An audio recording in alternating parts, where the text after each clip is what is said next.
দিন গেলে আর দিন পাবে না, দিন গেলে আর দিন পাবে না। ভাটায় যদি লই যৌবন, থাকতে ক্ষুধা প্রেম সুদা পান করো রে পাগল মন। থাকতে ক্ষুধা প্রেম সুদা পান করো রে পাগল মন। আমার দয়াল নবী বলছেন, মুমিন ব্যক্তিরা মারা যাবার পরে তাদের চেহারাটা নূরান্বিত হয়ে যাবে। এদের চেহারার মধ্যে মুস্কি মুস্কি হাসি থাকবে, কারণ এদের তো কোনো টেনশন নাই, এদের কোনো খৌফ নাই। কারণ দুনিয়া ছেড়ে তারা যখন আপন দেশে যাইব, এরা যখন কবরের দেশে যাইব, সেখানে যাইয়া সবাই যখন দাফন কইরা 40 কদম দূরে চলে আসবে, মুনকার নাকির ফেরেশতা কবরের মধ্যে হাজির হইয়া প্রশ্ন যখন করবে, তারা ঠাস ঠাস করে উত্তর দিবে। পরিশেষে যখন বলা হবে ও আমার হাজার রুজুল, বলো তো উনাকে চিনতে পারো কিনা? মুমিন ব্যক্তিরা আমার নবীরে দেইখা এরা হাসি মুখে বইলা দিবে, হাজা মুহাম্মদুর রাসূলুল্লাহ সাল্লাল্লাহু আলাইহি ওয়াসাল্লাম। আওয়াজ করে বলুন সুবহানাল্লাহ। কারণ নবী ছাড়া ওই কবরে নাই রে বান্ধব নাই, নবী ছাড়া ওই কবরে নাই রে বান্ধব নাই। হাসরেতে নবী ছাড়া নাই দরদি নাই, হাসরেতে নবী ছাড়া নাই দরদি নাই। নবী ছাড়া ওই কবরে নাই রে বান্ধব নাই, নবী ছাড়া ওই কবরে নাই রে বান্ধব নাই। খারাপ লাগতেছে আমার বাবাজিরাম, বান্দার জন্য রহমত আমার নবী মুহাম্মদ, দুজাহানে আর কে আছে মুদেরই সম্পদ। ঠিক কিনা বলেন? এ সুন্নিরা এই জন্য নবী নবী কইয়া কান্দে, আমাদের সম্পদ হলো দয়াল নবীজি। ঠিক না বেঠে? কারণ দুনিয়াতে যেমন নবীর প্রয়োজন, কবর নবীর প্রয়োজন, হাসরে নবীর প্রয়োজন, মিজানে নবীর প্রয়োজন, ফুলসিরাতে নবীর প্রয়োজন, সর্বমহলে সর্ব জায়গায় ইমানদারের কাছে দয়াল নবীর প্রয়োজন। ঠিক কিনা কোন? এই জন্য আসে কয়, নবী নবী কইরাই আমার মরণ যেন হয় গো, নবী নবী কইরাই আমার মরণ যেন হয়। বাইরে ওই মরণে পাইব শান্তি, ওই মরণে পাইব শান্তি, থাকবে না রে ভয়। নবী নবী কইরাই আমার মরণ যেন হয় গো, নবী নবী কইরাই আমার মরণ যেন হয়। বন্ধুরে,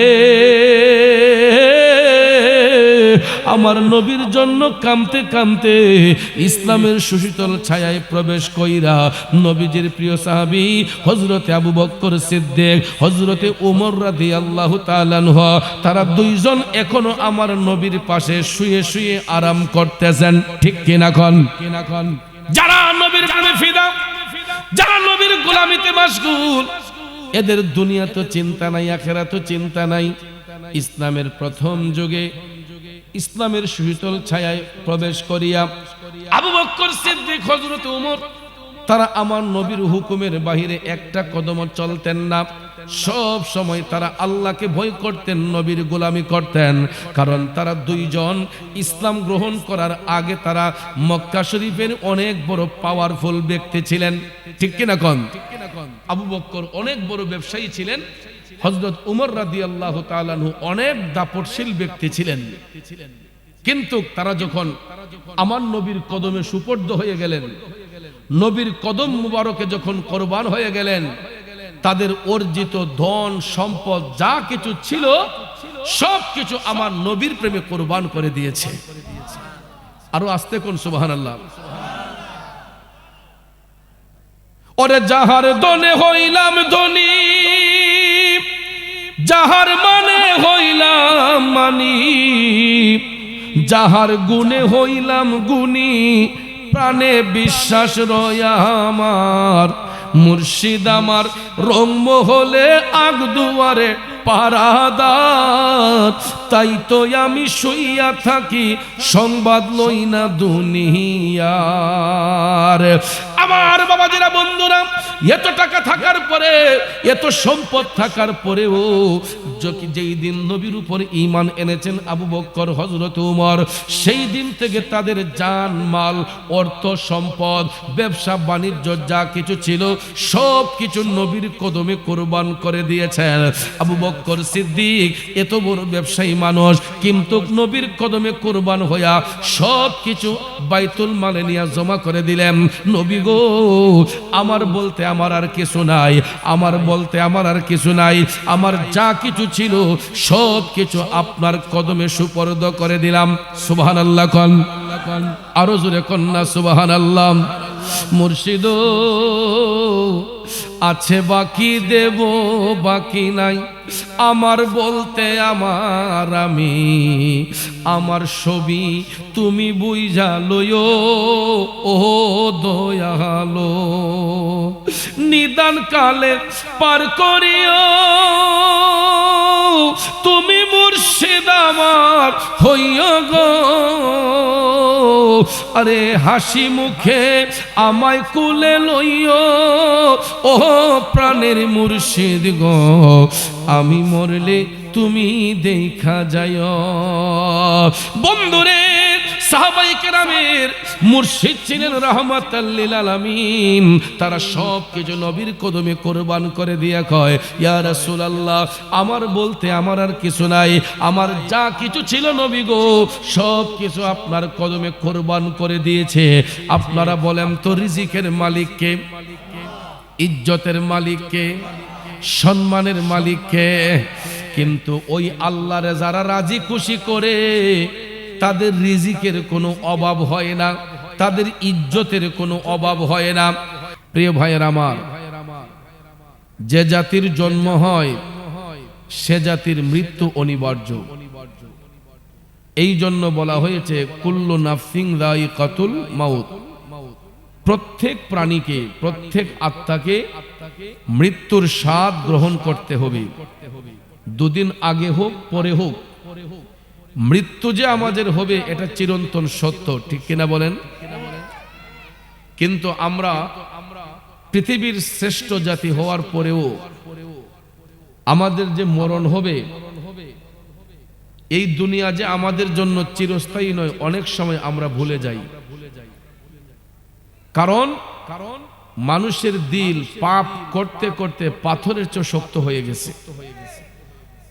এই কারণে অনেক মানুষের ভালো কথা শুনলেও চোখ দিয়ে পানি আসে না, কবরের আলোচনা শুনলে চোখের পানি আসে না। আপনারা একটা জিনিস লক্ষ্য করেছেন কিনা আমি জানি না, আমরা ছোটবেলায় যখন মাহফিলে যেতাম তখন বেশিরভাগ মাহফিলে দেখতাম মুরব্বি বসা। এখন মুরব্বির সংখ্যা ধীরে ধীরে কমে যাচ্ছে। আমরা আমাদের অভিভাবককে হারিয়ে ফেলতেছি, আস্তে আস্তে আমরা মুরব্বি শূন্য হয়ে যাচ্ছি। অনেক জায়গায় মাহফিলে গেলে দেখা যায় তরুণদের উপস্থিতি বেশি, মুরব্বিরা আস্তে আস্তে দুনিয়ার মায়া ছেড়ে চলে যাচ্ছেন। এভাবে একদিন আমরাও চলে যাব, ঠিক কিনা বলেন? কারণ যুগ যত ডেভেলপ হচ্ছে আমাদের ঈমান আকীদা আস্তে আস্তে দুর্বল হচ্ছে। যুগ যত ডেভেলপ হচ্ছে আমাদের ঈমানি শক্তি কমে যাচ্ছে। বিজ্ঞানের সাথে তাল মিলিয়ে আমরা কোরআন সুন্নাহর আলোকে যেই শিক্ষা, এটা আস্তে আস্তে ভুলে যাচ্ছি। কিন্তু ভাই, যারা বিজ্ঞান নিয়ে গবেষণা করেন, ওই বিজ্ঞানীকে আপনি প্রশ্ন করে দেখবেন যে আপনি যে বিজ্ঞানী হয়েছেন কোন জিনিসটা রিসার্চ করে হয়েছেন। বিজ্ঞানী স্টেট কার্ড বলে দেবে, আমি কোরআন সুন্নাহ রিসার্চ করে আমার ব্রেইনকে শার্প করেছি। কথা কোন ঠিক না ঠিক? কারণ পৃথিবীর যত রাইটারগণ কিতাব রচনা করেছেন তাদের লিখিত কিতাবের মধ্যে গ্যারান্টি নাই। এটা গ্যারান্টি আছে যে লেখার মধ্যে ভুল ত্রুটি থাকতে পারে, ক্ষমার দৃষ্টি আকর্ষণ করছি, ঠিক কিনা বলেন? কিন্তু একটা কিতাব পৃথিবীতে আল্লাহ তাআলা দান করেছেন যেটার শুরুতেও কোনো সরি নাই, শেষেও কোনো সরি নাই, এটা হচ্ছে মহাগ্রন্থ আল কোরআন। আল্লাহ বলেন যালিকাল কিতাবুল লা রাইবা ফি, এটা এমন একটা কিতাব যেই কিতাবের মধ্যে বিন্দু মাত্র সন্দেহের কোনো অবকাশ, হুদাল্লিল মুত্তাকিন, এটা মুত্তাকিদের জন্য পথ প্রদর্শক। কথা বলেন ঠিক কিনা? যুবক ভাইয়েরা আমার, লম্বা চড়া কথা বলে আপনাদের মনোযোগ নষ্ট করব না। মুমিন ব্যক্তি যারা হয় এদের অন্তরে কোরআনের মহব্বত পয়দা হয়। মুমিন যারা হয়, মুত্তাকি যারা হয়, এদের অন্তরে আল্লাহর ভয় জাগ্রত হয়। মুমিন যারা হয়, মুত্তাকি যারা হয়, এদের মরণের কথা বেশি বেশি স্মরণ হয়। এই জন্য কবি বলেছেন, স্মরণ কর মরণ বারে বার, ও মন গুনাহগার, পর দুরুদ নবী মুস্তাফার। স্মরণ কর মরণ বারে বার, ও মন গুনাহগার, পর দুরুদ নবী মুস্তাফার। ঠিক কিনা বলেন? এই দুনিয়াটা আমার আপনার জন্য চিরস্থায়ী নয়, কিন্তু অল্প দিনের জিন্দেগি পাইয়া আমরা অনেকেই মনে করি দুনিয়াটাই মনে আমার আপনার সব। কিন্তু বাবাজিরা রে, এ হালকাটার বাবাজিরা, খানপাড়ার বাবাজিরা, আমার আপনার যখন মৃত্যু হবে, মৃত্যুটা কোন পরিস্থিতিতে হবে, কিভাবে হবে, কোন সময় হবে, ওই জিনিসটা নিয়ে তো একটা বার গবেষণা করি না। যে আমাকে যে আল্লাহ পাঠাইলেন, মায়ের গর্ভে রাইখা তো আমাকে মেরে ফেলতে পারতেন। অনেক সময় দেখবেন মায়ের গর্ভ থেকেও মৃত সন্তান জন্ম হয় কিনা। আবার দেখবেন ভূমিষ্ঠ হওয়ার পরে অনেক সন্তানের মৃত্যু হয়ে যায়। ভূমিষ্ঠ হওয়ার পরেও দেখবেন কিছুদিন জিন্দেগি কাটাইয়া শিশু বয়সে অনেকে দুনিয়া থেকে চলে যায়, কিশোর বয়সে অনেকে চলে যায়, যৌবন বয়সে অনেকে চলে যায়, বৃদ্ধ বয়সে চলে যায়। কারণ আল্লাহ রাব্বুল আলামিন বলেন, বিসমিল্লাহির রহমানির রহিম,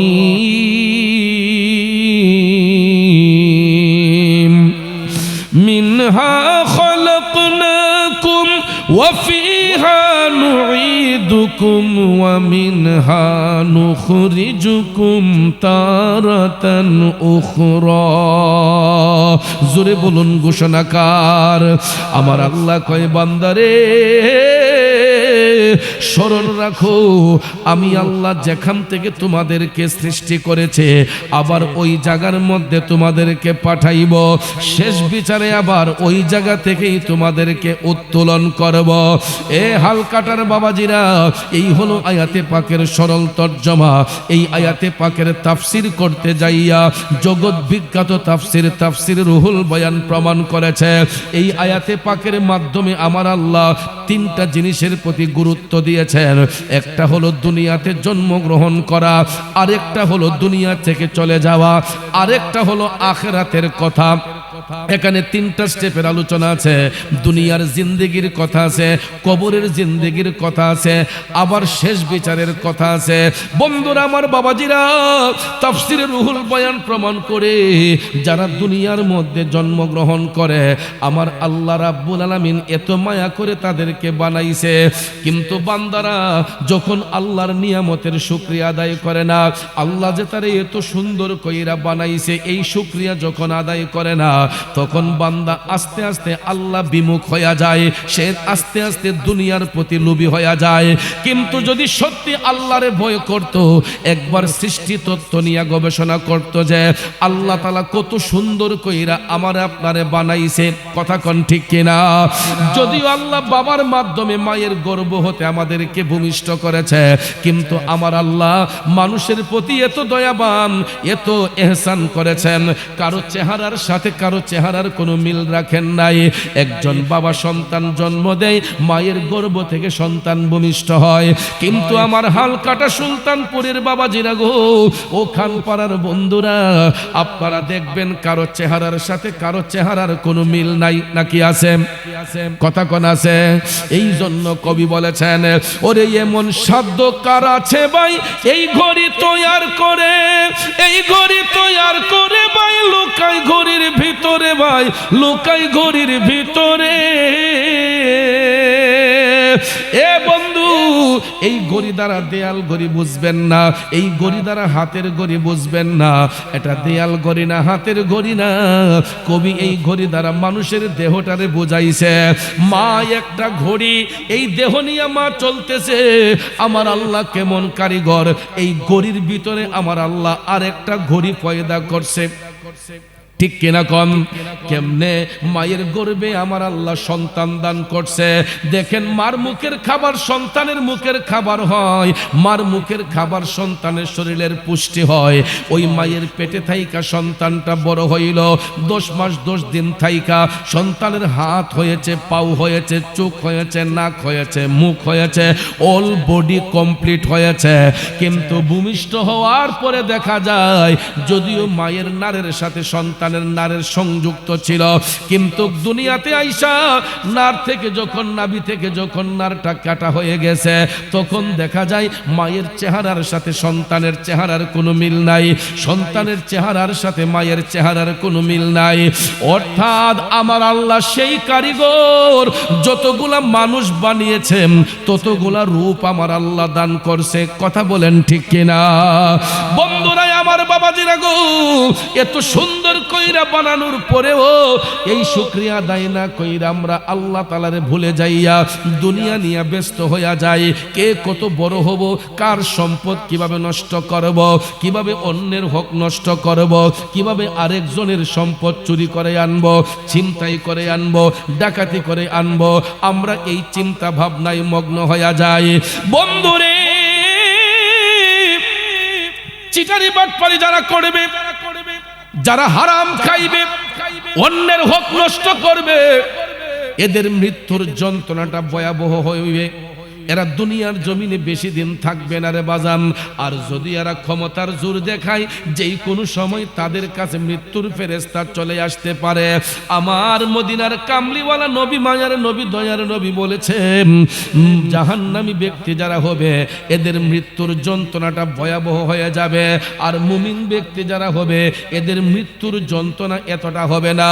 এই হালকাটা খান পাড়ার বাবাজিরা গো, ওই সমস্ত ব্যক্তিদের মৃত্যুর কথা বলতে যাইয়া আমার মদিনার কামলিওয়ালা নবী, মায়ার নবী, দয়ার নবী বলেছেন, প্রত্যেকটা মানুষের সাকারাত হবে, মৃত্যুর যন্ত্রণা হবে।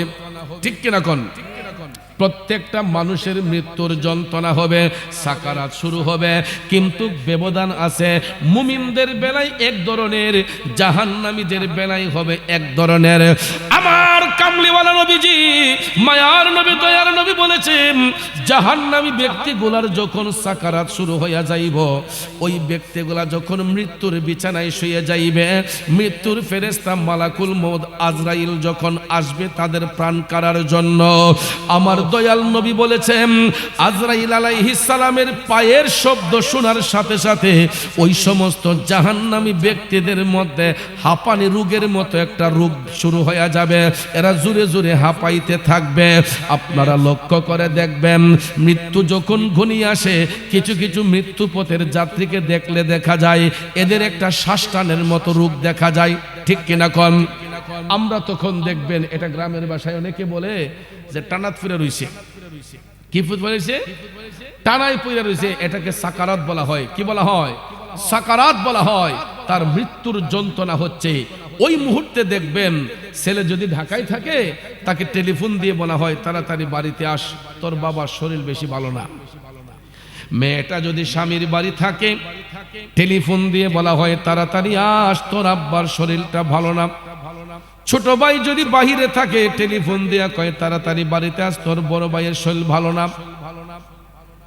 সংবাদটা পাইয়া দেখবেন ওই বাবার ছেলে, ওই বাবার মেয়ে, ওই লোকের ছোট ভাই পাগলের মতো দইরা দইরা বাড়িতে আসে।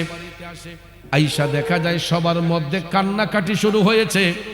তখন দেখবেন ওই মৃত্যু পথের যাত্রীকে, ওই রোগাক্রান্ত ব্যক্তিটারে সবাই ঘিরে দিয়ে বসে যায়, চতুর্দিকে ঘেরাও করে বৈশা যায়। ছেলেটা আইসা কয়, আব্বা চিনছেননি আমারে, আমি আপনার ছেলে অমুক। মেয়েটা স্বামীর বাড়িতে, বাবার বাড়িতে আইসা কয়, আব্বা গো চিনছেননি আমারে, আমি আপনার মেয়ে অমুক। আমার নবী বলছেন, ওই দুনিয়াবাসীরা, তার ছেলে, তার মেয়ে, তার স্বজনরা যতই অনয় বিনয় করে ওই মুহূর্তে ডাকাডাকি করুক না কেন, চামিচ দিয়া মুখের মধ্যে পানি ঢালুক না কেন, ওই ব্যক্তির তৃষ্ণা 7 সমুদ্র 13 নদীর পানি দিল আর পূরণ করা যাবে না। আর আমরা যতই অনয় বিনয় কইরা ডাকি, ওই মুহূর্তে মৃত্যু পথের যাত্রী দুনিয়ার কাউকে আর চিনে না। কে তার ছেলে, কে তার মেয়ে, কে তার সন্তান, কে তার স্ত্রী, কে তার ভাই, কে তার বোন, কেউ কাউকে চিনবে না। ওই মৃত্যু পথের যাত্রী তখন কাউকে চিনবে না, কারণ তার দৃষ্টিটা থাকবে মৃত্যুর ফেরেশতার দিকে। আজরাইল আলাইহিস সালাম এমন একটা ভয়ঙ্কর রূপ ধারণ কইরা আসবে গো, ওই মৃত্যু পথের যাত্রীর হাঁপানি রোগ শুরু হইয়া যাইব। তখন আজরাইল আলাইহিস সালাম আয়েশা পায়ের বৃদ্ধাঙ্গুল থেকে টিপতে টিপতে টিপতে নিচটাকে অচেতন করে, নিচটাকে অচেতন করে।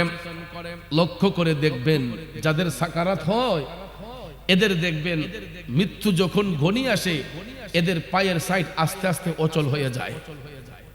দেখবেন আস্তে আস্তে অচল হইতে হইতে কোমর পর্যন্ত অচল হয়ে যায়।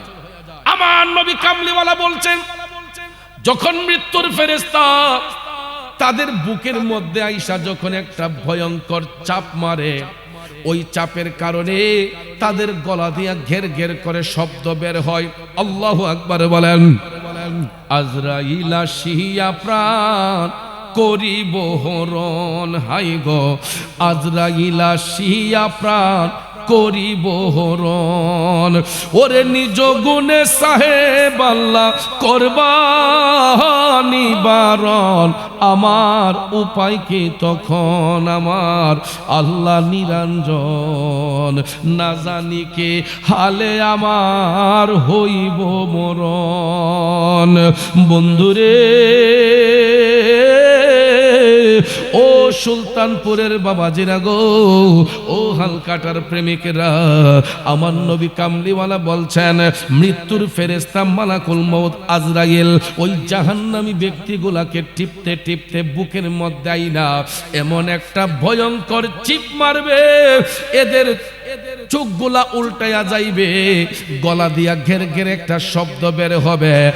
আর তাদের মৃত্যু যখন হয়ে যাবে এই ভয়ঙ্কর চিপের কারণে অনেকের পায়খানার রাস্তা দিয়া পায়খানা বের হইয়া যাবে, মূত্রনালী দিয়া পেশাব বের হইয়া যাবে।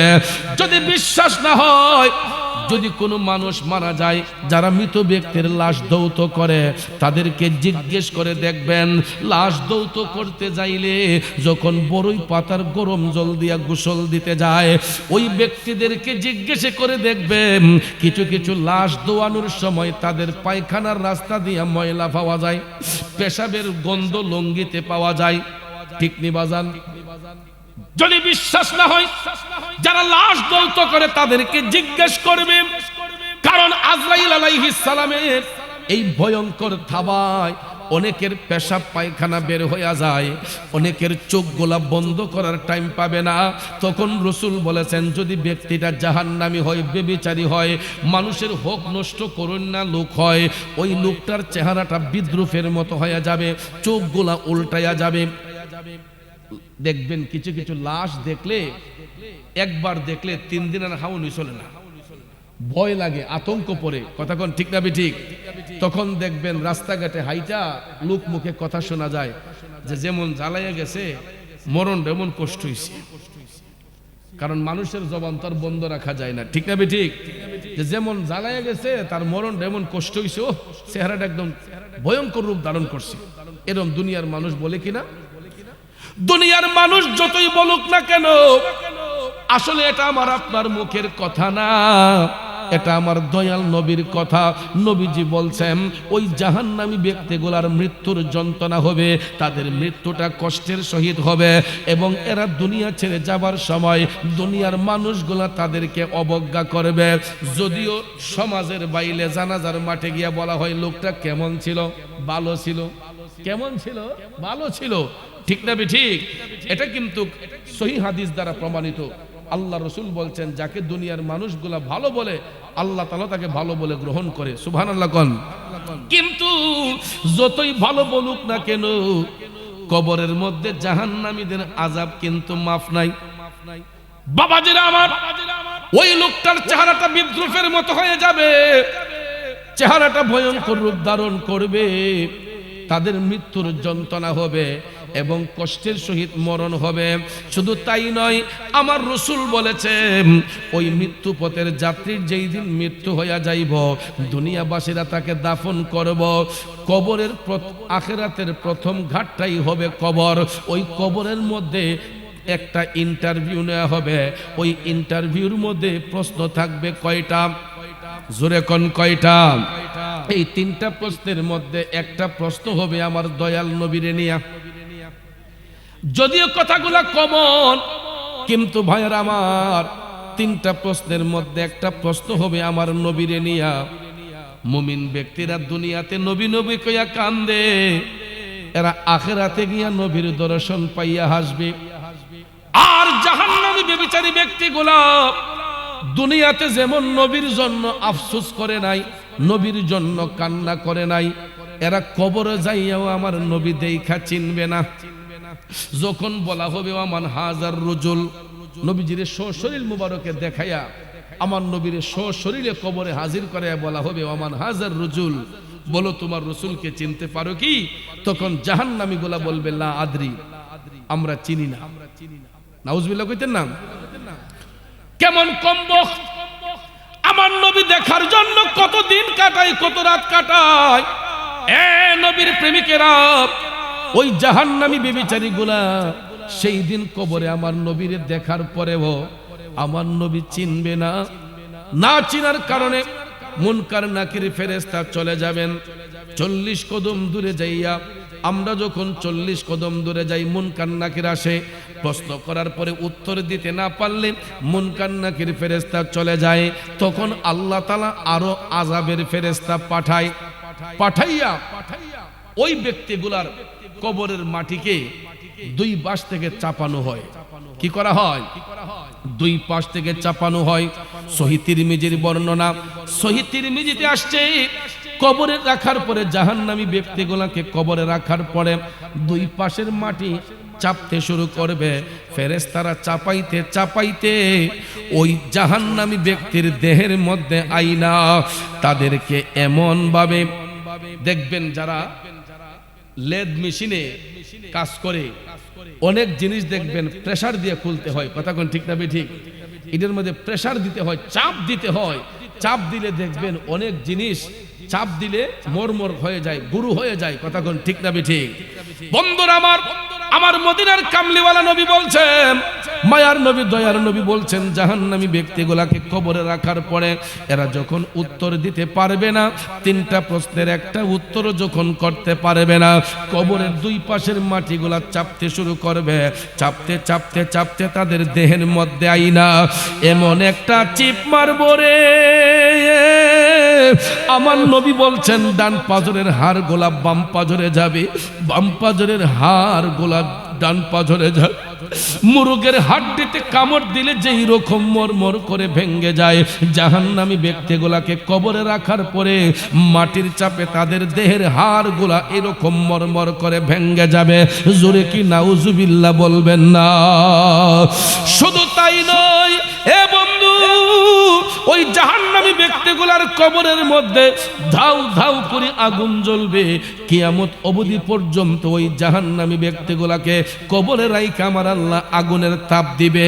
আর ওই তাপটা কেমন তাপ, এই তাপ সম্পর্কে আমার নবী বলছেন, জাহান্নামীদের কবরের মধ্যে যে আগুনের তাপ দেয়া হয়, আমার রাসূল বলছেন এই আগুনের তাপটা যদি দুনিয়ার জমিনে যেখানে আমি আপনি বসবাস করতেছি, রাসূল বলেছেন জাহান্নামীদেরকে কবরে রাখার পরে তাদের কবরে যেই আগুনের তাপ দেয়া হয়, এই আগুনের তাপ যদি দুনিয়ার একটা সুইয়ের নালা দিয়া, যেটা দিয়ে আমরা সুতা ঢুকাই, আমার রাসূল বলেছেন জাহান্নামী ব্যক্তিদের কবরে যে আযাব দেয়া হয়, এদের কবরের আগুন যেরকম ধাউ ধাউ করে জ্বলে, এই আগুনের তাপটা দুনিয়ার জমিনে একটা সুইয়ের মাথা দিয়া একটু তাপ যদি দেয়া হয়, এই আগুনের তাপে গোটা পৃথিবীর মানুষ মুখগুলা জ্বলে পড়ে যাবে, ঝলসে যাবে এবং অন্ধকার হয়ে যাবে।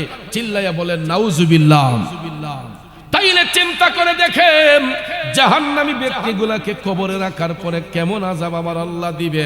আর ওই আযাব একদিন দুই দিন থাকবে না, কিয়ামত অবধি পর্যন্ত জাহান্নামী ব্যক্তিগুলাকে কবরের মধ্যে রাইখা আমার আল্লাহ আযাব দিবে। একটাই কারণ, ওই জাহান্নামীগুলা আল্লাহর হুকুম মান্য করে নাই। এরা জাহান্নামী হওয়ার কারণ হলো এরা নবীর সুন্নাহকে অনুসরণ করে নাই, আল্লাহর হুকুমকে মান্য করে নাই, আল্লাহর হুকুমের বাহিরে চলেছে, আদেশ অমান্য করেছে। যেই কারণে আল্লাহ রাব্বুল আলামিন তাদের উপর নারাজ হওয়ার কারণে জাহান্নামে তাদের কোনো ঠাঁই হয় না, শুধু জাহান্নামের আগুন তাদের জন্য জ্বলার কারণ। এ বন্ধুরা আমার, বাবাজিরা আমার, রাসূল বলেছেন মুমিন ব্যক্তিদের যখন মৃত্যু যন্ত্রণা হয় তখন মুমিন ব্যক্তিদের চেহারা দিয়া মুস্কি মুস্কি হাসি বের হয়। কিছু কিছু মানুষ দেখবেন অসুস্থ হয়ে গেলে এদেরকে কেউ যদি দেখতে যায়, অসুস্থতার বিরোধ দেখবেন একটা মুস্কি হাসি দেয়। ঠিক না ঠিক? আমার যুবক ভাইয়েরা, মুমিন ব্যক্তিদের যখন মৃত্যু যন্ত্রণা হবে, যখন মৃত্যুর ফেরেশতা মালাকুল মউত আজরাইল তাদের প্রাণ কাড়ার জন্য আসবে, আমার রাসূল বলেছেন এরা যদিও একটু কষ্ট ফিল করে, মৃত্যুর ফেরেশতাকে দেখার সাথে সাথে এরা মুস্কি মুস্কি হাসি দিবে।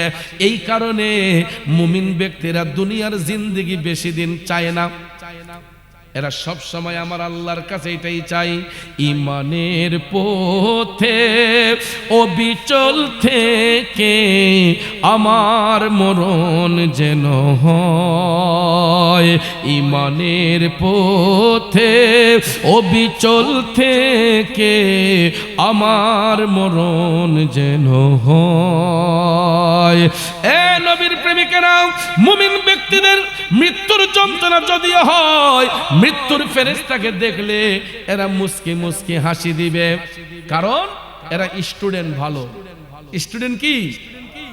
স্টুডেন্ট যদি ভালো হয় দেখবেন ভালো ছাত্রগুলা এরা অপেক্ষায় থাকে কখন পরীক্ষা শুরু হবে, পেপার আসবে, খাতা লেখা ভরাই দিব। কথা কোন ঠিক না ঠিক? এটা ভালো ছাত্রদের লক্ষণ। এরা দেখবেন সিলেবাস কমপ্লিট করে, এরা সিলেবাস কমপ্লিট করে অপেক্ষায় থাকে পরীক্ষাটা কখন শুরু হবে, কারণ ভালো ছাত্রদের কোনো টেনশন থাকে না। পরীক্ষার হলে গেলে প্রশ্ন যদি 1 মিনিট দেরিতে দেওয়া হয়, দেখবেন অনেক স্টুডেন্ট স্যারের সাথে একদম বাকবিতণ্ডা শুরু হয়ে যায়, স্যার দেরি হয়ে যাচ্ছে, প্রশ্ন দিচ্ছেন না কেন, আমার সময় চলে যাচ্ছে। কথা কোন ঠিক না ঠিক?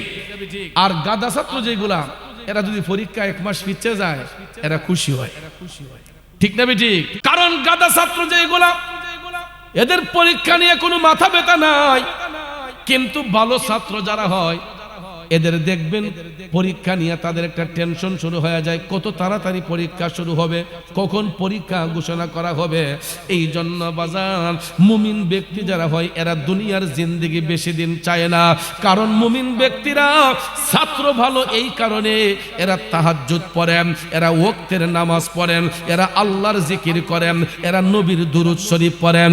মুমিন ব্যক্তি যারা হয় এরা কোনোদিন মানুষের সঙ্গে চিটারি বাটফারি করে না, কোনোদিন মানুষের সঙ্গে সুদ ঘুষের ব্যবসা করে না, কোনোদিন কোনো মানুষ নিয়ে গীবত করে না, পরনিন্দা করে না, চুগলখড়ি করে না। এই জন্য মুমিন ব্যক্তিরা দুনিয়া ছেড়ে যাবার সময় এরা হাসি মুখে চলে যায়, কারণ আখিরাতের প্রথম ঘাট হলো কবর। কবরের ঘাট যেই ব্যক্তি পার হয়ে যাবে ওই ব্যক্তির আর অন্য কোনো ঘাটে কষ্ট হবে না, আর কবরের ঘাটে যেই ব্যক্তি আটকা পড়ে যাবে অন্য কোনো ঘাট পার হওয়া তার পক্ষে সম্ভব হবে না। এই জন্য বন্ধুরে, আপনারা দেখবেন কোন মুমিন ব্যক্তি যদি মারা যায় এদের চেহারাটা নূরান্বিত হয়ে যায়।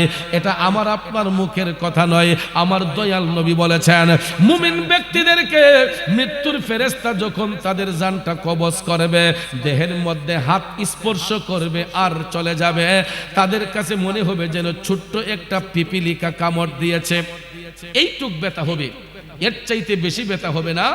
যখন মুমিন ব্যক্তিদের মৃত্যু হয় তখন তাদের জান যখন কবজ করা হয় তাদের কাছে মনে হবে যেন ছোট্ট একটা পিপিলিকা কামড় দিয়েছে। এর চাইতে বেশি কষ্ট মুমিনদের হবে না। আমার রাসূল বলেন ওই মুমিন ব্যক্তিরা ইন্তেকালের পরে তাদের চেহারাটা নূরান্বিত হয়ে যাবে। এবং তাদের চেহারার মধ্যে মুস্কি মুস্কি হাসি থাকবে।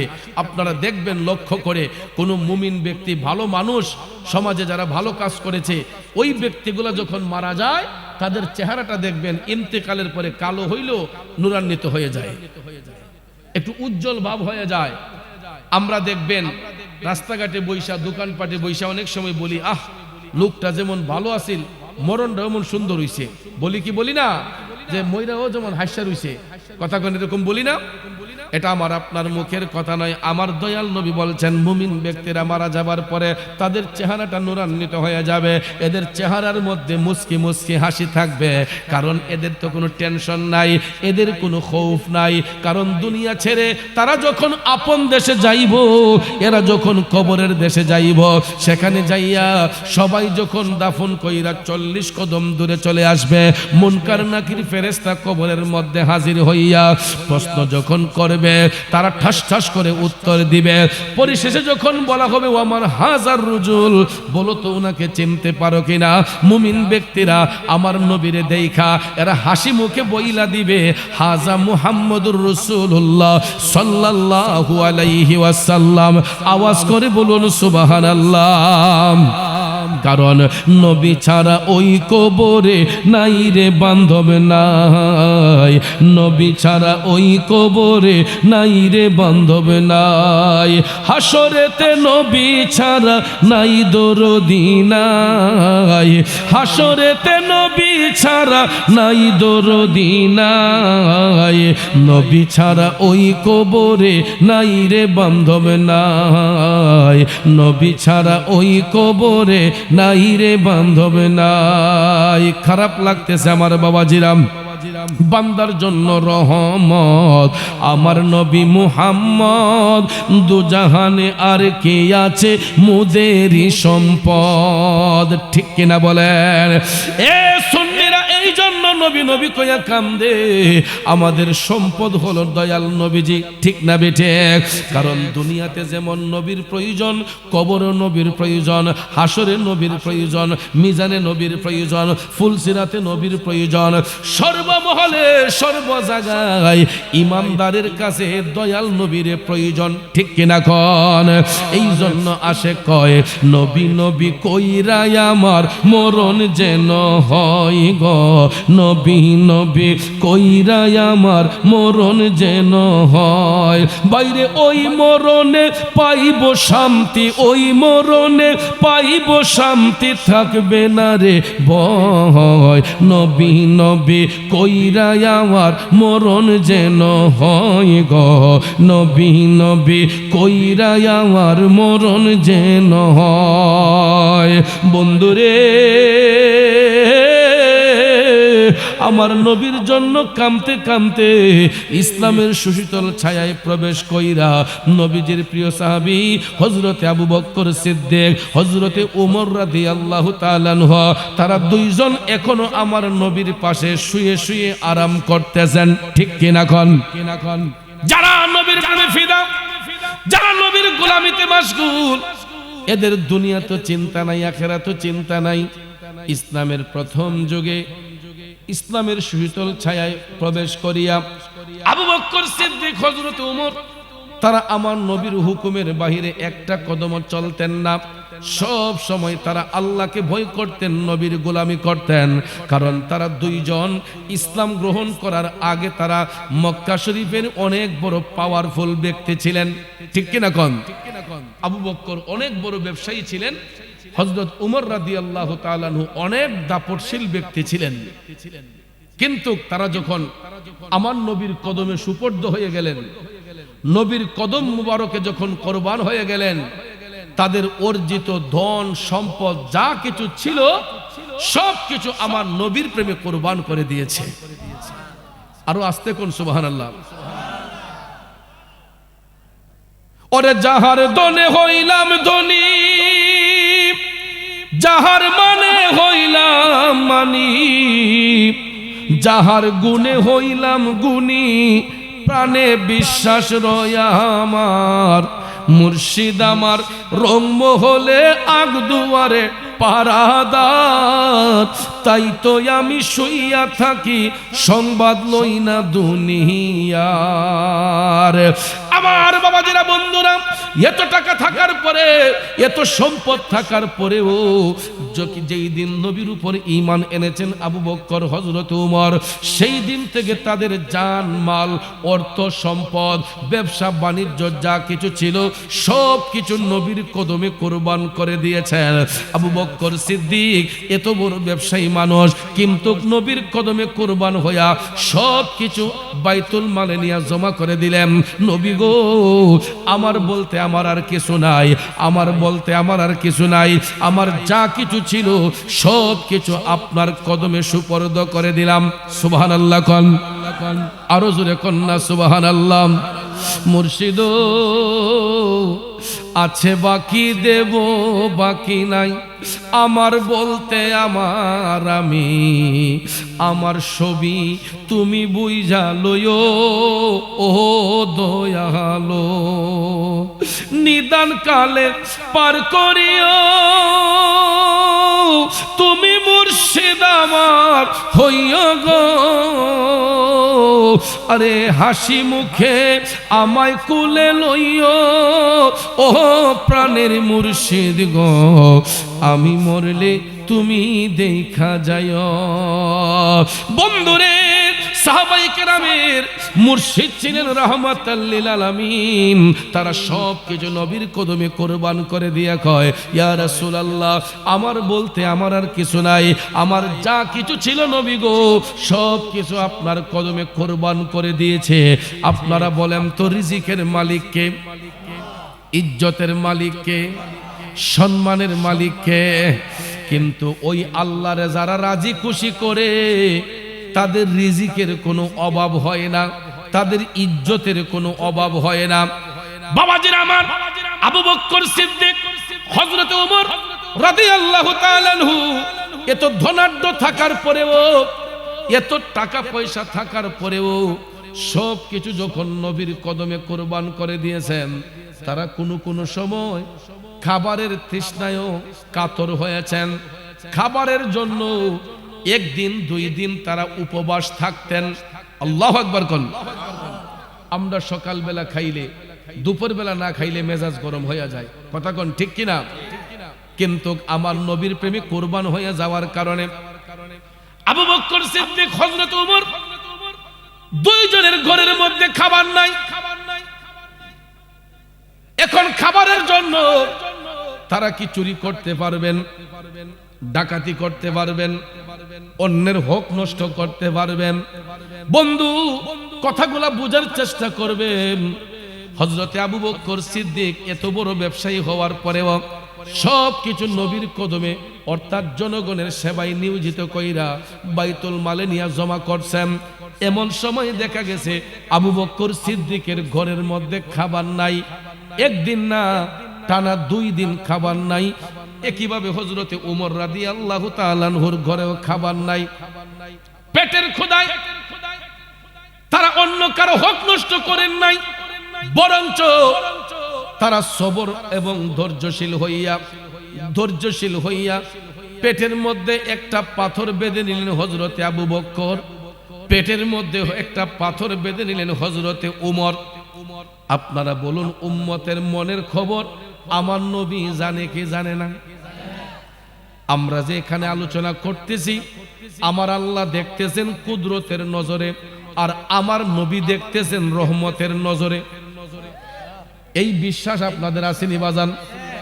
আল্লাহ দেখে রহমতের নজরে, আমার নবী দেখে, আল্লাহ দেখে কুদরতের নজরে, আমার নবী দেখে রহমতের নজরে। ঠিক না বেঠিক? অর্থাৎ শুধু আজকের এই হালকাটা খানপাড়া নয়, পৃথিবীর পূর্ব থেকে পশ্চিম, দক্ষিণ থেকে উত্তর, আরশ থেকে কুরসি, লৌহ কলম, পাতালের শেষ সীমা তাহাতা সারা, অর্থাৎ আল্লাহর গোটা সৃষ্টি জগতে যত গোপন তত্ত্ব রয়েছে আমার আল্লাহ তাআলা দেখে কুদরতের নজরে, আমার নবী দেখেন রহমতের নজরে। বন্ধুরা আমার, বাবাজিরা, আমি আপনি এখানে কি আলোচনা করতেছি, আমার আল্লাহ যেমন কুদরতের নজর দিয়া দেখতেছেন, আমার নবীও রহমতের নজর দিয়া শুনতেছেন, দেখতেছেন, ঠিক কিনা বলেন? এই বিশ্বাস রাখার নামই হচ্ছে ঈমান। এ বন্ধুরা, বাবাজিরা, আমার মদিনার কামলিওয়ালা নবী উম্মতের মনের খবর জানে। আবু বকর সিদ্দিক 2 দিন খাবার খান নাই, হযরতে উমর 2 দিন খাবার খান নাই। তারা দুইজনের পেটে একটা একটা পাথর, দুইজনের পেটে 2টা পাথর বেঁধে রাইখা যখন খাবারের তৃষ্ণায় আর তারা পারছেন না, খাবারের তৃষ্ণায় যখন কাতর, এমদাও আওয়াজ করে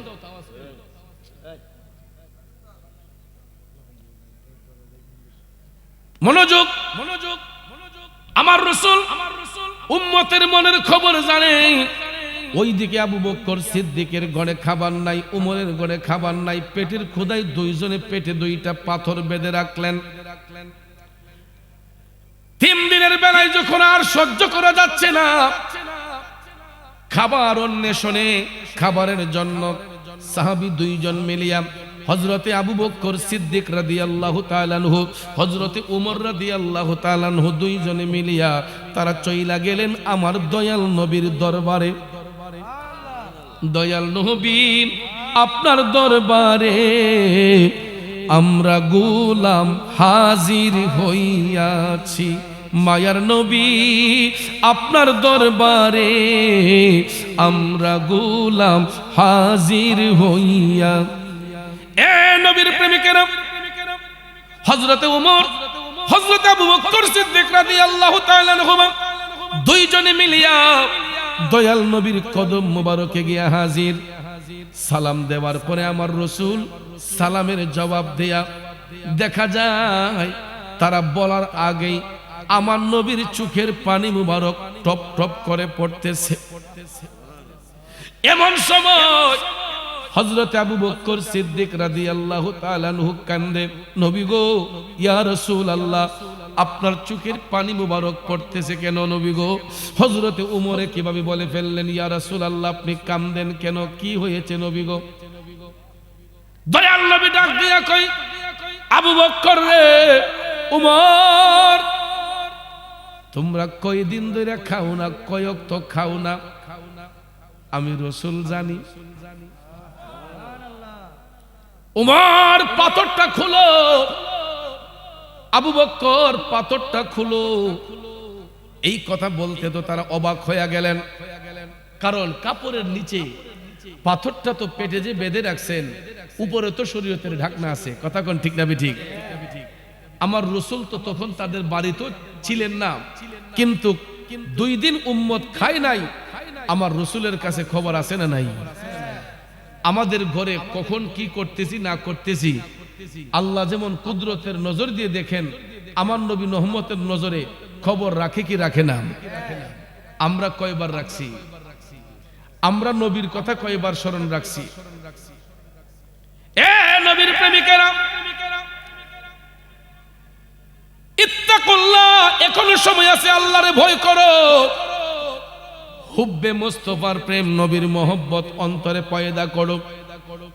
আমার কথাগুলো অনেকের শুনতে হয়তো তিতো লাগবে, কিন্তু মনে রাখবেন তিতা জিনিসের মূল্য বেশি। আমি চ্যালেঞ্জ করে বলতে পারবো, আজকে এখানে যারা বসছেন, এখানে অর্ধেকেরও বেশি মানুষ এশার নামাজ পড়েন নাই, মাগরিবের নামাজ পড়েন নাই, আসরের নামাজ পড়েন নাই, জোহরের নামাজ পড়েন নাই, ফজরের নামাজ পড়েন নাই। শুধু আজকা না, দিনের পর দিন, রাতের পর রাত, মাসের পর মাস পার হয়ে গেছে, মুসল্লি একটাবার আমার আল্লাহকে মসজিদে গিয়ে নিজ গৃহে বসে একটাবার আল্লাহকে সেজদা করে নাই। কথা বলেন, খালি আল্লাহ দেয় না, আল্লাহ বলে। আসলে তো আমরা ডাকার সিস্টেমই জানি না, সিস্টেম না জানি না ডাকলে হইব? সিস্টেম মোতাবেক ডাকলে আমার আল্লাহ অবশ্যই দেয়। আল্লাহ তো দেওয়ার জন্য প্রস্তুত, আমরা নেওয়ার সিস্টেম জানি না। কথা কোন ঠিক না ঠিক? বন্ধুরা আমার, বাবাজিরা, নেওয়ার সিস্টেম বুঝতে হবে, নেওয়ার সিস্টেম জানতে হবে। না যাই না, শুধু ডাকলেই হবে না রে বাজান। কারণ বর্তমান সময়ের মধ্যে অনেক করে দেখা যায় বাঁশের চাইতে জিংলা মোটা। এটার দ্বারা কি বুঝাইছি বুঝছেন? আমাদের পরিবারে আমাদের মা বাবা যারা ছিলেন এরা দেখা যায় তাসাউফপন্থী, তারা আল্লাহ পাওয়ার জন্য বেলায়েতের মুর্শিদের কাছে গেছেন। আর এখন ওই বাবার ঘরে জন্ম নিয়া সুন্দর করে কয় পীর মুর্শিদ বন্ড। নাউজুবিল্লাহ কইতেন না? ফিসাবকে আইতো আমার বাড়ির, বাপ রে বকা দে, মা রে বকা দে, কথা কোন আছে না নাই? পীরের মতো পীর যদি হয়, হক্কানি পীর যদি হয় বন্দরে, হক্কানি ওলি আল্লাহ গুন কোন এলাকার রাস্তা দিয়ে হাঁটলে ওই পুরাটা এলাকা আল্লাহর ওলির কাছে কুরুক হইয়া যায়, জিম্মি হইয়া যায়। তুমি অবজ্ঞা করছো। আল্লাহর বন্ধুগণ কোন এলাকার মধ্যে গিয়ে কদম রাখলে পুরাটা এলাকা তাদের কাছে জিম্মি হয়ে যায়, কুরুক হয়ে যায়। যতক্ষণ ওই এলাকার মানুষ তাকে হাসি মুখে বিদায় না দিবে ততক্ষণ পর্যন্ত এলাকাটা দায় মুক্ত হবে না। আর এটা মনে করেন না যে পীর মাশায়েখরা কোন বক্তের বাড়িতে খালি লাউ আর কদু খাইবার লেগে যায়, দেশি মুরগা খাইবার লেগে যায়, গরুর গোশত খাওয়ার জন্য যায়, খাঁটির মাছটি খাওয়ার জন্য যায়, এটা মনে করেন না। কারণ হক্কানি পীর মাশায়েখ এরা খানার চিন্তা করে না, তাদের পিছনে খাওন ঘুরে। আল্লাহর ওলিগণ অন্ধপথের যাত্রীদেরকে আলোর পথ দেখায়, আল্লাহর ওলিগণ অন্ধপথের যাত্রীদেরকে সঠিক পথের দিশা দেয়। এই জন্য বাজার মুরব্বীরা ওলি আল্লাহর সোহবতে যাইতেন, ওলি আল্লাহর কাছে থাকতেন, আল্লাহর ওলিদের কাছ থেকে শিক্ষা গ্রহণ কইরা ইমান আকীদারে মজবুত করতেন। আর এখন আমাগো পোলাপানগুলা ইউটিউব ফেসবুক দেখতে দেখতে এরা নিজেরাই বাংলা মুফতি হয়ে গেছে। আই আব্বারে শিখায়, মারে শিখায়, মারে বাপরে শিখায়, কয় না এটা পারে না, বন্ড, পীর মুর্শিদ বন্ড। এই সমস্ত কাজকর্ম করে করে তার ইমান আমল বরবাদ হয়ে যাচ্ছে। সমাজের মধ্যে ফিতনা ছড়ানোর কারণে মানুষ আস্তে আস্তে আল্লাহর ভয় অন্তর থেকে সরিয়ে নিচ্ছে। কথা কোন ঠিক না ঠিক? আমার বাবাজিরা, বন্ধুরা, এখন আমাদের বাংলাদেশের মানুষ, সুফিজমের মানুষগুলা দেখবেন ওযু ছাড়া একটা কোরআন শরীফ হাত দিতে চায় না। ওযুটা না থাকলে দেখবেন মসজিদে ঢুকতে চায় না, মাজার শরীফে ঢুকতে চায় না। ঠিক কিনা বলেন? এখনো আমাদের মধ্যে এই ভয়টা আছে। কিন্তু এমনও মুসলমান পৃথিবীতে আছে ইস্তেঞ্জা না কইরো, ইস্তেঞ্জা কইরা ঢিলা কুলুপ না লইও, পানি খরচ না করো, দেখবেন টিস্যুদা ফুচ্চা মসজিদকে হারে গেছে। আছে না নাই? কিন্তু আমাদের এই বাংলাদেশে সুফিজমে বিশ্বাসী যারা, এখনো আমাদের মধ্যে আদব কায়দা আছে। আমার বাবাজিরা, এই আদব তো শিক্ষা দিয়েছেন আল্লাহর হাবিব, সাহাবায়ে কেরাম, তাবেঈন, তাবেঈন, আইম্মে মুজতাহিদিন, ওলি আব্দাল গাউস কুতুবগণ আমাদেরকে আদব শিক্ষা দিয়েছেন। এই জন্য আবু বকর সিদ্দিক ওনার ঘরে খাবার নাই, আমার নবী জানে কি জানে না, পেটের মধ্যে পাথর বেঁধে রাখছেন। আমার নবীর কাছে সংবাদ আছে না নাই? দয়াল নবী ডাক দিলেন, উমর, ও আমার আবু বকর, তোমাদের পেটের মধ্যে পাথর বেঁধে রাখছো, কত বেলা তোমরা খাবার খাও না? উম্মত রে, তোমরা যখন পেটের মধ্যে পাথর বেঁধে ফেলেছো, তোমরা তো একটা একটা পাথর বাঁধছো। তোমাদের জন্য আমি রাসূল আজকে 2 দিন ধরে খাবার খাই নাই। এই দেখো, আমি নবীর পেট মোবারকে 2টা পাথর বেঁধে রাখছি। পাইলে নিরালাই গো নবী, আয় পাইলে নিরালাই গো নবী, পাইলে আমি 2 কদমে চুমু খাবো, 2 কদমে চুমু খাবো, কদম ধুলি মাখবো গায়ে। পাইলে নিরালাই গো নবী, পাইলে নিরালাই, পাইলে নিরালাই গো নবী। অসুবিধা হচ্ছে আমার বাবাজিরা, এ নবীর প্রেমিকেরা, সাহাবায়ে কেরাম 2 দিন ধরে খাবার খান নাই। হযরতে উমর, হযরতে আবু বকর সিদ্দিক তাদের দরদি হইয়া আমার দয়াল নবীও 2 দিন ধরে খাবার খায় নাই, কারণ উম্মতের কষ্ট আমার নবী সহ্য করতে পারে না। উম্মত দুঃখ পাক, কষ্ট পাক, আমার নবী সেটা চান না।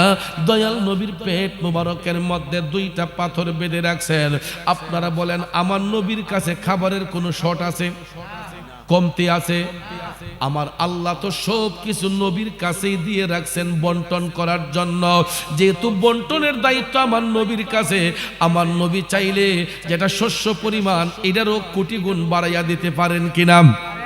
কিন্তু ভাইয়ের আমার, সাহাবায়ে কেরাম পেটের ক্ষুধায় কাতর হইয়া 2 দিন যখন খাবার খান নাই, পেটে পাথর বেঁধেছেন। আমার নবী তো উম্মতের মনের খবর জানে গো, এই জন্য দয়াল নবীর পেট মোবারকে 2টা পাথর মোবারক বেঁধে রাখছেন। সাহাবায়ে কেরাম যখন দয়াল নবীর পেট মোবারকে 2টা পাথর মোবারক দেখছেন, হযরত আবু বকর, হযরত উমর কয়, নবী গো, ইয়া রাসূলুল্লাহ, আমরা যদি দিনের পর দিন, মাসের পর মাসও যদি না খাই, আমাদের আর কোনো কষ্ট নাই, আমাদের ক্ষুধা তৃষ্ণা নিবারণ হয়ে গেছে। এই বলে সাহাবায়ে কেরাম নবীর জন্য যখন ফিদা হয়ে গেলেন, হঠাৎ করে একজন সাহাবী আমার নবীর সামনে আইসা হাজির। ওই সাহাবী আইসা ডাক দিয়া কয়, আসসালাতু আসসালামু আলাইকা ইয়া রাসূলুল্লাহ। নবী গো, ওগো মায়ার নবীজি, আপনারা যে আলাপ আলোচনা করেছেন আমি আড়াল থেকে শুনে ফেলেছি। সুবহানাল্লাহ কোন। খাবার নিয়ে যে আলোচনা হচ্ছে, ওই সাহাবী নবীর কদমে এসে বলতেছেন, ইয়া রাসূলুল্লাহ, আমি আড়াল থেকে সব কথা শুনেছি। নবী গো, আমি আপনাকে একখানা পরামর্শ দিতে যাচ্ছি। রাসূল মুস্কি হেসে বললেন, কি সেটা? তখন ওই সাহাবী বললেন, ইয়া রাসূলুল্লাহ, আপনার উম্মত মিকদাদ সাহাবী, একজন সাহাবীর নাম হচ্ছে মিকদাদ। ওই সাহাবী বলতেছেন, ইয়া রাসূলুল্লাহ, আমি একটু আগে মিকদাতের বাড়ি থেকে এসেছি। আমি দেখেছি উনার রুমের ভিতরে, অনেক বড় একটা রুমের ভিতরে খেজুর স্টক করে রেখেছেন, অনেকগুলা খেজুর তিনি স্তূপ করে রেখেছেন। ইয়া রাসূলুল্লাহ, আপনি যদি আপনার উম্মতদেরকে সেখানে নিয়ে যান, আপনারা অনেকগুলা খেজুর খেতে পারবেন। সুবহানাল্লাহ কোন। আমার নবীর মুজিজা মুবারক কেমনে প্রকাশ হয় রে বাজান। দয়াল নবী এটা শোনার সঙ্গে সঙ্গে আমার নবী ডাক দিলেন, আবু বকর, উমর, চলো আমরা এখন মিকদাদের বাড়িতে যাব খেজুর খাওয়ার জন্য। এমন সময় হযরত আবু বকর সিদ্দিক, হযরত উমর, তারা সঙ্গে সঙ্গে বলেন, ইয়া রাসূলুল্লাহ, আমরা প্রস্তুত। তখন দয়ার নবী, মায়ার নবী যে তাদেরকে সঙ্গে নিয়া, তাদেরকে সাথে করে নিয়া আমার নবী কামলিওয়ালা যেইখন রওনা হয়ে গেলেন। হইতে হইতে হইতে গো, মিকদাদ সাহাবীর বাড়িতে যখন আমার নবী গেলেন, সাহাবী হযরতে মিকদাদ আমার নবীর দেইখা তিনি অবাক হয়ে গেলেন। ইয়া রাসূলুল্লাহ, নবী গো, আমি ওদম গোলামের বাড়িতে আপনি কেমনে কেমনে আসলেন? নবী গো, আমি গোলামের বাড়িতে আপনার নুরানি তশরিফ এনেছেন। ইয়া রাসূলুল্লাহ, আমার জীবনটা ধন্য হয়ে গেছে। নবী গো, ভিতরে তশরিফ আনুন। ইয়া রাসূলুল্লাহ, আমার নবী ভিতরে গেলেন, যাইয়া বলতেছেন, এ মিকদাদ, আমি শুনেছি তোমার একটা রুমের ভিতরে অনেকগুলা খেজুর তুমি স্তূপ করে রেখেছো। আমার আবু বকর, আমার উমর আজকে 2 দিন ধরে কিছু খাই নাই, আমি রাসূলও 2 দিন ধরে কিছু খাই নাই। তোমার ঘরের মধ্যে যে খেজুর তুমি স্টক করে রেখেছো, এখান থেকে কিছু খেজুর আমাদেরকে খেতে দাও, এখান থেকে কিছু খেজুর আমাদেরকে খেতে দাও। এই কথা শুনা সাহাবী মিকদাদ তিনি লজ্জায় পড়ে গেছেন, তিনি লজ্জায় পড়ে গেছেন। আয় হায় রে, দয়াল নবী গোটা সৃষ্টি জগতের মধ্যে বন্টন করে, আর ওই রাসূল আমার কাছে এই মুহূর্তে খেজুর খাওয়ার আবদার করেছেন। সাহাবায়ে কেরাম তো পারলে জীবনটা, কলিজাটা বের করে নবীর জন্য দিতে প্রস্তুত, ঠিক কিনা কন? কিন্তু এই মুহূর্তে সাহাবী লজ্জায় পড়ে গেলেন, ডাক দিয়া বললেন, নবী গো, ইয়া রাসূলুল্লাহ, একটু আগেও আমার রুমের ভিতরে খেজুরের স্তূপগুলা ছিল, কিন্তু নবী গো, আমি একটু আগে আমার ঘরে যত খেজুর ছিল সব খেজুরগুলা এই এলাকার গরিব মিসকিনের কাছে আমি বন্টন করে দিয়ে দিছি। নবী গো, এই মুহূর্তে আমার ঘরের মধ্যে তো কোনো খেজুর নাই। ইয়া রাসূলুল্লাহ, যেই খেজুরটা ছিল আমি এলাকার গরিব মিসকিনের মধ্যে সবগুলা বন্টন করে দিয়েছি। আমার নবী ডাক দিয়া কইলা তাহাজান, চিন্তার কোনো কারণ নাই, তুমি টেনশন করো না মিকদাদ। আচ্ছা বলো তো তোমার বাড়িতে কোনো খেজুরের গাছ আসেনি? সাহাবী বলতেছেন ইয়া রাসূলুল্লাহ, আমার এই সীমানার ভিতরে কোনো তাজা গাছ নাই, একটা গাছ খেজুরের যাওয়া আছে, এটা মরা গাছ। এই গাছে নবী গো কোনোদিন ফল আসে না। কি আসে না? ইয়া রাসূলুল্লাহ, আমার বাড়ির সামনে খেজুরের কোনো বাগান নাই, কিন্তু নবী গো একটা মরা খেজুর গাছ আছে, কোনোদিন ওই খেজুর গাছ থেকে ফল আশা করতে পারি নাই। আমার নবীর শরীর মুবারকের মধ্যে একটা চাদর মুবারক ছিল। দয়াল নবী ওই চাদর মুবারকটা খুলিয়া সাহাবী মিকদাদকে ডাইকা আনলেন, আইনা বললেন মিকদাদ নেও এই চাদরটা তোমার হাতে নেও, এই চাদরটা তোমার হাতে লইয়া খেজুরের গাছের নিচে যাইয়া চাদরটা বিছাইয়া তুমি খেজুর গাছটারে ডাক দিয়া বলবা আল্লাহর হাবিব তোমার কাছে খাবার চেয়েছে। সাহাবী তো অবাক, মরা গাছে কেমনে খেজুর আসবো? ওই গাছে তো কোনোদিন ফল আশা করা যায় না, ওই গাছের মধ্য থেকে তো কোনোদিন ফল আসেও না। কিন্তু দয়াল নবী বলছেন তুমি চাদরটা গাছের নিচে বিছাইয়া খেজুর গাছের দিকে তাকাইয়া বলবা আল্লাহর হাবিব তোমার কাছ থেকে কিছু খাবারের আবদার করেছে। নবীর কথা সত্য না মিথ্যা? পলকে জীবন দিয়ে দেব যদি নবী তুমি চাও, কলিজা টুকরা করে দেব যদি নবী তুমি চাও। ও গোয়ারে জি জানাই এই অধমে একবার দেখা দাও, হাবিবি ইয়া রাসূলুল্লাহ, হাবিবি ইয়া হাবিবাল্লাহ, হাবিবি ইয়া রাসূলুল্লাহ, হাবিবি ইয়া হাবিবাল্লাহ। একটা জবানও বন্ধ রাখবেন না, চিৎকার মেরে বলুন আল্লাহু আকবার। এ বন্ধুরা আমার, বাবাজিরা রে, আমরা কেমন নবীর উম্মত, ওই নবীর আল্লাহ কেমন মুজিজা মুবারক দান করছে দেখুন। আল্লাহর হাবিব চাদরটা দিয়ে বললেন মিকদাদ ওই চাদরটা তুমি খেজুর গাছের নিচে বিছাইয়া গাছটারে শুধু ডেকে বলবা আল্লাহর হাবিব তোমার কাছে খাবারের আবদার করেছে। মিকদাদ সাহাবী তো ভাবলেন মরা গাছটা কোনোদিন ফুল ফুটে না, নবীজি আদেশ করছেন, আদেশ তো পালন করতে হয়। তখন নবীজির কথা মোতাবেক তিনি ওই চাদরটা নিয়ে খেজুরের গাছের নিচে বিছাইলেন, যেই গাছে কোনোদিন ফল আশা করা যায় না। চাদরটা বিছাইয়া এ বন্ধু মিকদাদ সাহাবী ওই খেজুরের গাছের দিকে তাকাইয়া বললেন খেজুর গাছে মদিনার কামলিওয়ালা নবী, মায়ার নবী, দয়ার নবী তোমার কাছ থেকে খাবারের আবদার করেছে। যখন এই কথাটা বলা হইল, বলতে দেরি হয়েছে, ওই ডাকটা আমার আল্লাহর কাছে কবুল হতে দেরি হয় নাই। বলতে দেরি হয়েছে, আল্লাহর কাছে নবীর এই ডাকটা কবুল হতে দেরি হয় নাই। সাথে সাথে দেখা যায় এই মরা খেজুর গাছ যেটাতে কোনোদিন ফল আসে নাই, ওই গাছটা দেখা যায় একটা গোড়াটা রুষ্টপুষ্ট হয়েছে। ওই খেজুর গাছের পাতাগুলা মুহূর্তের মধ্যে সবুজ হয়ে গেছে। গাছ যখন তাজা থাকে গাছের পাতা কেমন থাকে? সবুজ থাকে। গাছ যখন মরে যায় আপনারা দেখবেন পাতাগুলা লাল লাল হয়ে যায়, ঠিক না ঠিক? তখন আমরা বুঝতে পারি যে এই গাছের গ্যারান্টি নাই, এটা আস্তে আস্তে ড্যামেজ। ঠিক তদ্রুপ ভাবে মানুষ নামের যে গাছগুলা আমরাও কিন্তু ড্যামেজ হয়ে যাই। যখন চুল দাড়িগুলো আস্তে আস্তে পাকা শুরু হয় তখন ভাইয়ের আমার আমরাও বুঝি যে মরণের ঘন্টা ফুরিয়ে আসছে, দিনগুলা শেষের দিকে চলে যাচ্ছে। কথা কোন ঠিক কিনা?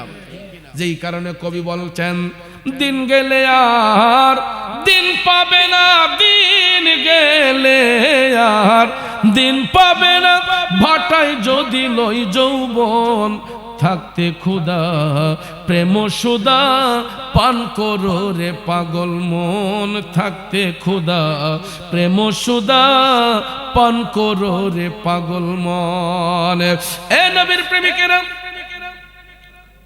আমার নবী বললেন মিকদাদ চাদরটা গাছের নিচে বিছাইয়া তুমি শুধু গাছটাকে ডেকে বলবো, আল্লাহর হাবিব তোমার কাছে খাবার চেয়েছে। বলতে দেরি হয়েছে, চাদরটা বিছাইয়া বলতে দেরি হয়েছে, দেখা যায় ওই খেজুর গাছের মরা পাতাগুলো আস্তে আস্তে সবুজ হয়ে গেছে, গাছের গোড়াটা রুষ্টপুষ্ট হয়েছে। হওয়ার পরে দেখা যায় তাৎক্ষণিকভাবে ওই গাছের মধ্য থেকে খেজুর চলে আসছে। মুহূর্তের মধ্যে আবার খেজুরগুলা পাইকাও গেছে। পাকা খেজুরগুলা টপ টপ টপ টপ করে চাদরের মধ্যে পড়তেছে। মিকদাদ সাহাবী তো অবাক হয়ে গেলেন, কি ব্যাপার, এত বছর আমি এই গাছের পরিচর্যা করলাম কিন্তু কোনোদিন ফল আসলো না, হঠাৎ করে আজকে দেখা যায় কিছুক্ষণের মধ্যেই, মুহূর্তের মধ্যে গাছ জিতা হইয়া এটা রুষ্টপুষ্ট হয়ে এটার মাঝে ফল দইরা আবার পড়াও শুরু হয়েছে।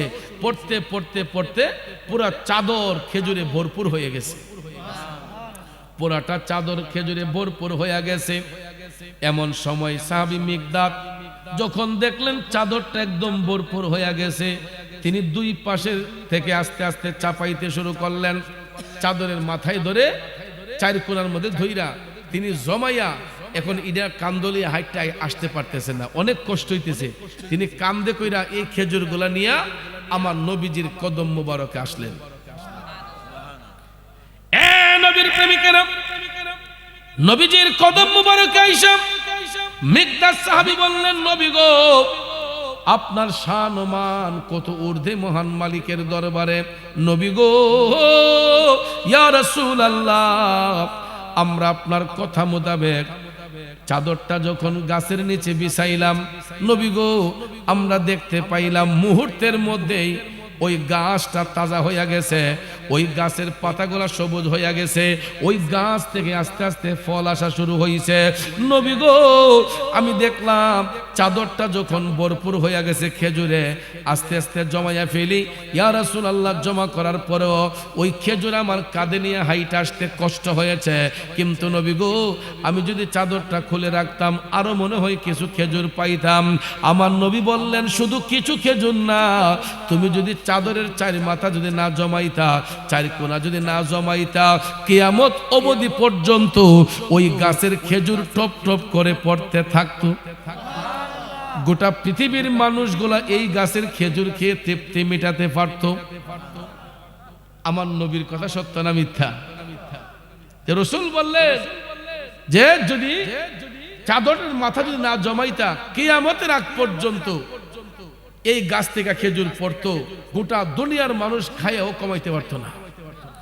যেমনি ভাবে জমজম কূপের পানি, জমজম কূপের পানি যেরকম ভাবে শেষ হয় না, আমার রাসূল বললেন তুমি যদি না জমাইতা তাইলে এই খেজুর গাছের খেজুর 12 মাস পড়তে থাকতো, কোনোদিন এটা কমতি হতো না, কিয়ামত পর্যন্ত এটা চালু থাকতো।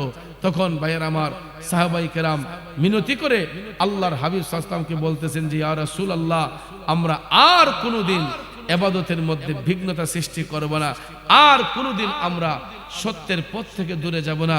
নবী গো, আমরা না খাইলো আলহামদুলিল্লাহ, আল্লাহর কাছে লাখো কোটি শুকরিয়া।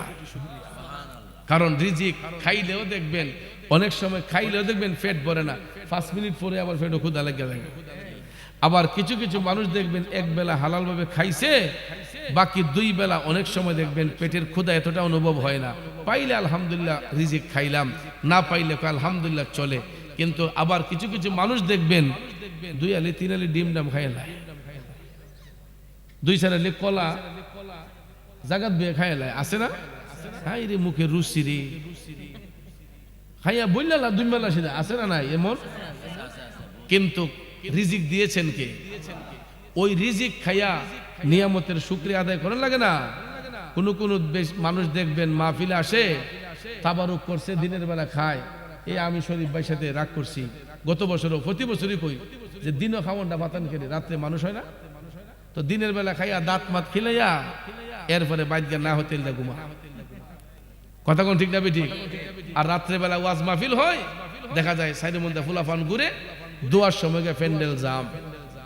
আই দি ফেরেশতারা করতে গাইছে, দেখা যায় সারা রাত ব্যাডমিন্টন খেলা, এই মিনি ক্রিকেট খেলা, তারা মিনি ফুটবল খেললা, যখন অবসরের জায়গা আর কোলায় না, হুজুর যখন ইয়া নবী খান হয়ে গেছে গা, তখন তারা ইয়া নবী দেখবেন একলা ঠেলে কুড়াইয়া আইবো সামনে দেখা তখন দেখবেন কেজ্জা মেজ্জা ইয়া এরা সামনের কাতারের মুসল্লি যাবে। এরপরে দেখেন আরো কিতা করে, তাবারুকের প্যাকেটটা লইয়া টুস কইরা পর্দা তলে দা দূর মারে গিয়া হিদিক দেখে ভাই সাহেব আমি তো রইছি আছেন এমন। এখন আপনারা বলেন মেহনতি কাম না করে যদি গিয়া গৃহস্থের গিয়া কয় আমার বেতন দেও, গৃহস্থের মন খুশি হইব? তাইলে আমরা তো আল্লাহর কুদরতি আদালতের মেহনতি, আল্লাহর কুদরতি আদালতের কামলা না আমরা আল্লাহর কাম কি করতেছি? আল্লাহর কাম কইরা না বলতাম যে আল্লাহ তুমি আমার ব্যবসায় বরকত দাও, চাকরিতে বরকত দাও, রিজিকে বরকত দাও, হায়াতে বরকত দাও, ইজ্জতে বরকত দাও, সম্মানে বরকত দাও। আমি ডাকলামই না, কোনো কাজই করলাম না, কয় দিছে না পাইছি না, ডাকতামই না আল্লাহরে। এক বেটা ঋণ করছে 15 লাখ টাকা, কইরে সেটা ওহন হিসাব ধরছিলাম, ভাবছিলাম যে ঋণ টিন কমবো, 15 লাখ টাকা ঋণ হইছে, ফির ধরে তো লাভ হইছে না। হিসাবে কইছে 15 লাখ টাকা ঋণ করবার লাগে, ইডো বলে হিসাবের দোষ, যে ফির ধরে আমার লস হয়ে গেছে, ঋণ হয়েছে 15 লাখ। এই টাকা তার হিসাবে খাইছে না। তুমি কি করছো তুমি জানো বাবারে, তুমি এই হারাম আনছো, হারাম খাইছো। পিসাব তোমাকে বায়াত করার সময় বলছে যে হারাম থেকে বাঁচতে হবে, হারামের উপর তওবা করছো যে আর কখনো হারাম খাইবো না, কিন্তু দেখা যায় এক কানে তওবা করছো, আরেক কান দিয়ে বাইরেছে, অহরহ খাইতেছে। কথা কোন ঠিক না ঠিক? তাইলে এই বেটা রেখেটা বুঝাইব। তো আমি যেই কথাটা আপনাদেরকে বললাম যে ইবাদতের দিকে আমাদেরকে মনোযোগী হতে হবে। মরণ ঘন্টা আমাদের বাঁচতেছে। সাহাবায়ে কেরাম তারা দুনিয়া লোভী ছিলেন না, তারা আল্লাহ পাবার জন্য সব সময় নবীর গোলামিতে মাশগুল। তারা খাবারের চিন্তা করেন নাই, তারা বাসস্থানের চিন্তা করেন নাই। যদি খাবারের চিন্তা, বাসস্থানের চিন্তা করতেন তাহলে আবু বকর সিদ্দিক অনেক ধনাঢ্য ব্যক্তি ছিলেন। হযরত উমর রাদিয়াল্লাহু তাআলা আনহু তিনিও অনেক সম্পদশালী ছিলেন। হযরত উসমান রাদিয়াল্লাহু তাআলা আনহু তো সম্পদের পাহাড়ই ছিলেন। কথা কোন ঠিক না ঠিক? এই জন্য ভাইয়ের আমার, রিজিক আল্লাহর পক্ষ থেকে আসবে, কিন্তু আমাকে আপনাকে আল্লাহর কাজ করতে হবে, আল্লাহর প্রেমী ফানা হতে হবে। এই জন্য এই হালকাটা খানপাড়ার যুবক ভাইরা আমাকে অনেক সম্মান করে, অনেক ইজ্জত করে, অনেক সম্মান করে। তো আমি আজকে ভাবছিলাম যে আমি অসুস্থ মানুষ, আমি আওয়ার আগে শেখ সাদি বাইরে দিয়ে মনে কামটাম সাইরে লইব, আর আমি আয়া মুক্তসর কিছু আলোচনা করে একটু দোয়া করব সবাই নিয়ে। কারণ আপনারা আমার সামনে যারা বসছেন সবাই কিন্তু আমার পরিচিত মুখ, বেশিরভাগ মানুষ আমার পরিচিত পেজ। আমি যদিও কেউ না চিনি, আমারে চিনেন, কারণ এই সুলতানপুরে এবং রাধিকা সড়কে আমি প্রতিনিয়ত চলাফেরা করি, প্রতিদিন চলাফেরা করি। প্রায় সময় মাহফিল থেকে নবীনগরে, মুরাদনগর, বাঞ্ছারামপুর যেখানেই হয়, এখন তো এই রাধিকা সড়ক দিয়েই নবীনগর দিকে যাইয়া প্রোগ্রামগুলোতে যাই।